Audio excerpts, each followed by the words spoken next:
Today I wanted to show you something I'm doing with my transplants in the greenhouse, and what that is thinning.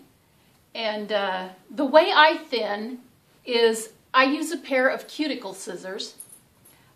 Even out in the garden, carrots or whatever small seeds you put in and you accidentally put too many and 4 or 5 come up in the same hole, I use my cuticle scissors and I cut back every plant that shouldn't be there, and that way I'm not disturbing the roots that are along with the other plants. So I've cut these back, but I really, let me get closer, I really just want one plant per cell. So let me come over there and get up really close. And I hope you can see these guys. I'll tell you what I'm talking about. You can see where I've cut some of them back, and I'll just leave them in there to rot or whatever. But out of these two back here, well, let me get it spun around.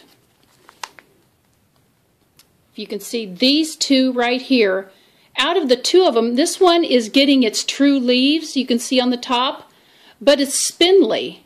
And this one back here, even though it's just starting to get its true leaves, it's shorter, stockier, and healthier. So I want one plant per cell, so I am going to just go ahead and cut this off.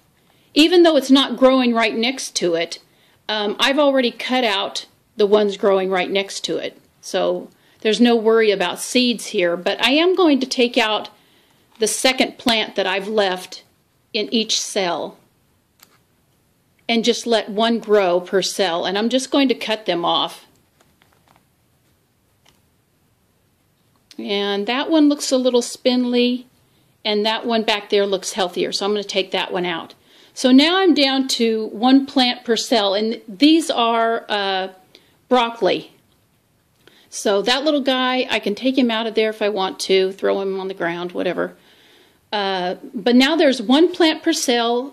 They all look healthy. I'm going to either put them back in the greenhouse or I'll take them out and put them in the hoop house, because I've noticed that the plants out there are really doing well. A lot better than they are in here in the greenhouse. Things are just getting too spindly in here. So let me grab one more. Now see, you can tell by these beets. Let me move you over a little bit.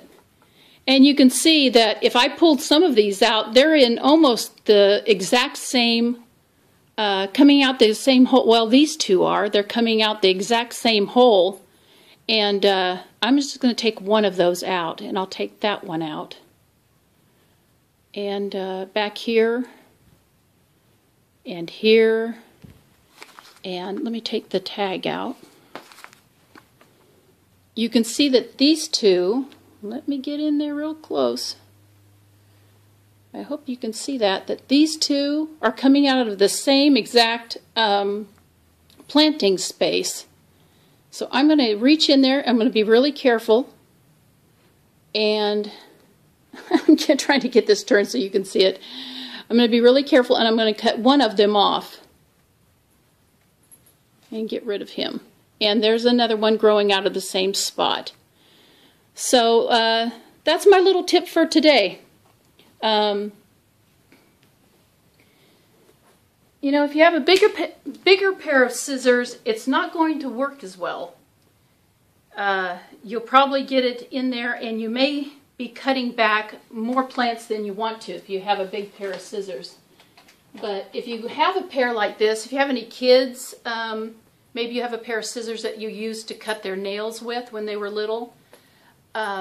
Or you can just go and buy a pair of cuticle scissors, but they're tiny. They have a little sharp end on them to get in between the plants. And that's how I thin my transplants, or my seedlings. Basically, that's it. I'm going to leave this one short and sweet and not drone on and on with a fever. No, I'm not making excuses. I'm just saying next time I won't film if I'm sick in any way. Yeah, actually, it was pretty funny. So I'll see you guys later. Thanks for stopping in again. Or actually, thanks for coming over. It's been a long time since I had company. And I'll see you later. Have a good day, you guys. Bye-bye.